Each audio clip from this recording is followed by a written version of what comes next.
What's up, my horse lovers? It's the Horse Reactor here, and I am back for another reaction. And this time, we are returning to Racing TV for the 2002 Grand National. I don't recall when I last saw this. It was probably years ago or something. I don't remember. Yeah, it's another Grand National horse race. I did the 2005, 2003, 2004. Yeah, I'm going out of year order. But I don't know when I'm going to stop doing these reactions to Grand National in specific years. I know there was not one in 2020. But I know there was one in 2021 and last year and this year.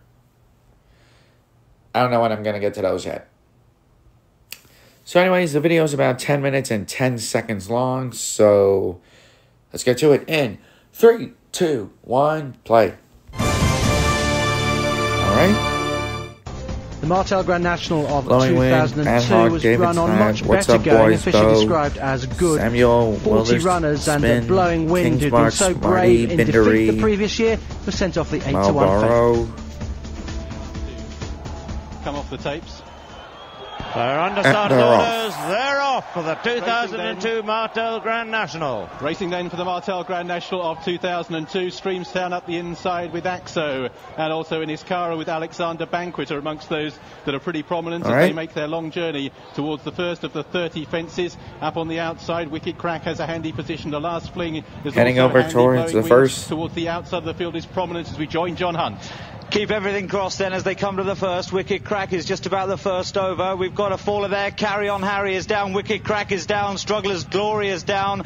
Quite a few of them fell there. Also further back it looks as though Marlborough's gone. Also towards the rear we've got one or two other fallers as well. In at the top is down as well. Red Arc came down at the first fence as well. Meanwhile they're over the second. Supreme Charm is the leader at the third from the last fling. Mealy Moss, Celibate and Blowing Wind. Very handy indeed. At the third, You're a Good made a mistake but survives. Smarty's well adrift already at the back of the field with Nicky D then as they approach the fourth, and the last fling and Supreme Charm over clear there. Celibate, Blowing Wind, David's Lad, Nicky D's gone there. Bad mistake. That sounds like a person's behind name, from Smarty. Another one that came down at that fourth fence was the pretty well fancied Samuel Wilderspin over the fifth and back to Richard Hoyles. And Supreme Charm over and the one the before last fling already in splendid isolation towards the head of affairs. There's plenty of griefer in behind. We'll give a roll call of those still standing, with Celibate still racing in third place. David's Lad's prominent towards the outside, adopting a handy position as the leader of the last fling reaches Beaches for the first time. He's over in company with Supreme Charm. Then David's Lad, Celibate racing in mid-division. All of the remaining runners appear to have cleared Beaches okay as they continue on towards the next. And in front it's the last fling. You don't even realise that one lost the rider after the fence. Then comes Mealy Moss in third. Celibate races in fourth place. Kingsmark and Gun and Roses, I think, was a faller there. Gun and Roses may well have come down as they continue their progress on towards the next. And attempting to cut the corner here, the last fling leads them over the canal turn for the first time from Supreme Charm. Mealy Moss in company with Celibate. Then just behind these Bow holds a handy position in fifth, just behind the leaders. David's Lad's always been well to the fore as they lead them over Valentine's. Yeah, the last flings in front. They all appear to have just about got over that safely. The stragglers include Streamstown. Back to John Hunt. As they head towards the next fence, then the last fling is nicely clear from Supreme Charm in second place. As they come towards this next one, the last fling propped on landing. Celibate over safely enough in third. Mealy Moss travelling well further in behind them. And back to the first fence, Logician went there. Jeddah went there as well. And also Marlborough. So the last fling over in front here over the next fence. Just watching them stream over that. The stragglers now include Axo, You're a Good 'Un, and also Manx Magic as the last fling leads from Supreme Charm. Celibate Celibate running a blinder in behind them with Mealy Moss next in the field. They're then followed further back in the field by David's Lad, who's up on the wide outside of runners. David's Lad being hunted up all the time by a few others trying to close, and they include Blowing Wind and Royal Pradika. Mertzman still going just in behind them, but they head now back towards the home straight. The fences there include the chair. Richard Hoyles will see him over the next section. Oh yeah. And it's the last fling out in front, a length or so clear from in second Supreme Charm. Celibate races in third. Beau has worked his way through the field and shows in fourth place at this stage, just ahead of racing in fifth place Mealy Moss. In sixth, still up there, comes Marjed, who's done well to get this far. Then comes David's Lad up on the outside. Binderi towards the inside. Ad Hoc still standing, and with Blowing Wind and King's Mark are all in mid-division at this stage, as the last fling leads them over the next fence, which again, those that remain all clear safely, the back markers over it. Well, they included Jora Gooden, who's well towards the rear. The last fling is out in front enjoying himself, but now Beau is moving up into second place and goes. Beau unseats his rider when just being brought through to challenge, and once again the last fling is left in splendid isolation on the run down towards the chair. So it's the last fling who leads from in second place Supreme Charm and Celibate, and they're attended by loose horses. Quite a lot have gone on the first circuit as Supreme Charm makes a mistake over the chair. David's Lad in fourth place. Again, all of those that remain are over the chair safely up towards the water jump, and the last fling is giving a bold sight out in front. Is 3 lengths clear from in second Supreme Charm, wins Celibate, then David's Lad, Binderi, Mealy Moss, racing in mid-division Marjed, Royal Predica alongside the same owners, Blowing Wind. Ad Hoc in mid-division being shadowed by King's Mark. Then comes Spot the Difference. Jeddah is there as well. Then behind these comes Innis Cara and What's Up Boys, who's also still standing. Then behind these comes Streamstown towards the back of the field in company with Manx Magic, who's just about last. By my calculations, about 20 to 25 are still standing as they cross the Melling Road and set out for their final circuit. Back to John Hunt. Yes, it was Paris Pike who went at the first, not Jeddah, who's still going, but the last fling, what an exhibition so far from him. He leads on the approach towards the next fence from Supreme Charm in second place. The leader safely over, so too Supreme Charm. The last fling, is he still in the lead? One as well. There was a mistake further bit down the field by Lyrene Wonder, but he's hunting along nicely enough in behind them. Streamstown still going well enough as well, as the last fling leads over the next from Supreme Charm. David's Lad taking closer order now. Binderi, Celibate. We got a faller further back. That was Super Frankie down. Axo really struggling at the back of the field. Here's the ditch again, and it's the last fling out well clear from David's Lad. Supreme Charm, Binderi, Blowing Wind still going nicely in behind them, together with Royal Pradika, Celibate. These are then being followed through by Jeddah, Lyrene Wonder, Mealy Moss up on the inside, and then a little bit further back, Ad Hoc in company with King's Mark as they take the next fence, and there were 1 or 2 mistakes, and there's one gone down the field. That was Lyrene Wonder, who is out of the contest at that one. So again, a plain fence before Beeches as the race really warms up.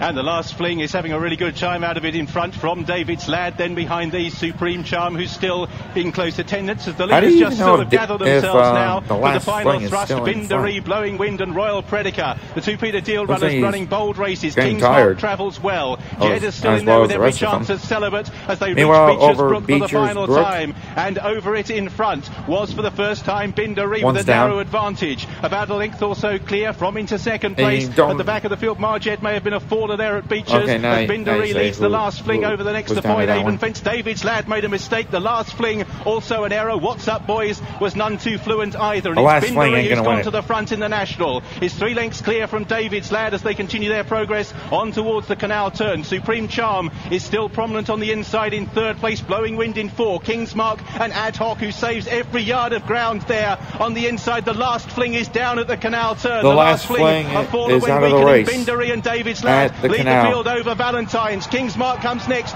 makes a mistake and hampers Ad Hoc. Back through the field, Blowing Wind on the outside, back to John Hunt. Meanwhile, What's Up Boys improves towards the outer. Just 5 left to jump. The loose horse getting in Binderi's way, but he's the leader. Binderi from David's Lad. What's Up Boys. He's followed then by Ad Hoc and King's Mark, who are both going well. Blowing Wind still got every chance. A Spot the Difference gets 1 or 2 reminders further down the field as they race towards the next fence. Binderi, What's Up Boys. Oh, David's Lad has gone in. Oh, God. gone, and he's brought down one or two of them at the back. They include Spot the Difference.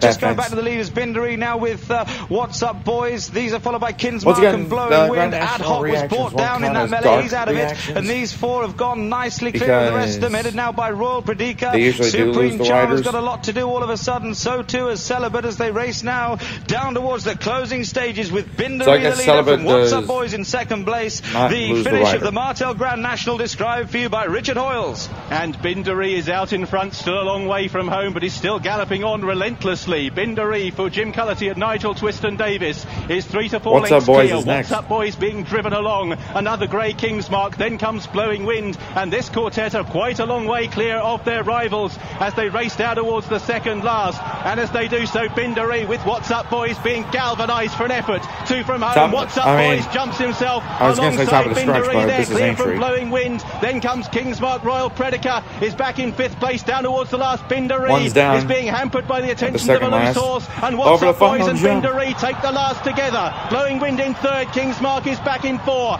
but it's What's Up Boys, the grey in front from Btw in 2nd. They remain a long way clear from Blowing Wind goes to the other side of What's Up Boys. The final 200 yards, and in front What's Up Boys being driven tenaciously clear. Btw switches to the inside again. But What's Up Boys, the Hennessy winner, is a length or so clear. Btw is trying hard to get on turn and closing. What's Up Boys hanging right-handed, the prize snatched from his grasp. Btw wins the national. Jim Cullity, Nigel Twiston Davis into 2nd. What's Up Boys, heartbreaking for Richard Johnson. Back in 3rd place then was Blowing Wind. In 4th behind these was Kingsmark. Tremendous performance from Btw, ridden by Jim Cullity. Goes in at 20 to 1. What's Up Boys at 10 to 1. Blowing Wind was the favourite. Yeah, it's one favourite. Blowing Wind once again placed, and Kingsmark was 4th at 16 to 1.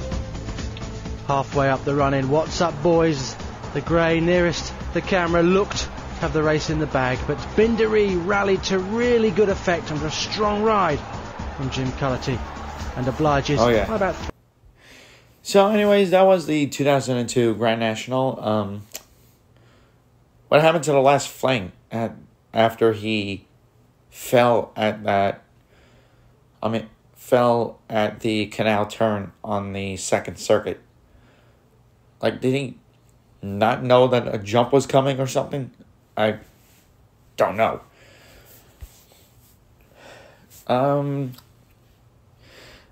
Anyways, good video nonetheless. Like I say, these won't count as dark reactions because, you know, they usually just lose the riders anyway. And they usually get back up after they fall. But anyways, that's going to be it for this reaction. So please leave a like down below. Most importantly, copy the name of the video I reacted to and search it up in the search bar so you guys could see the video for yourself without having me talk over it. And click over here to subscribe. And I'll see you guys in the next video. Later.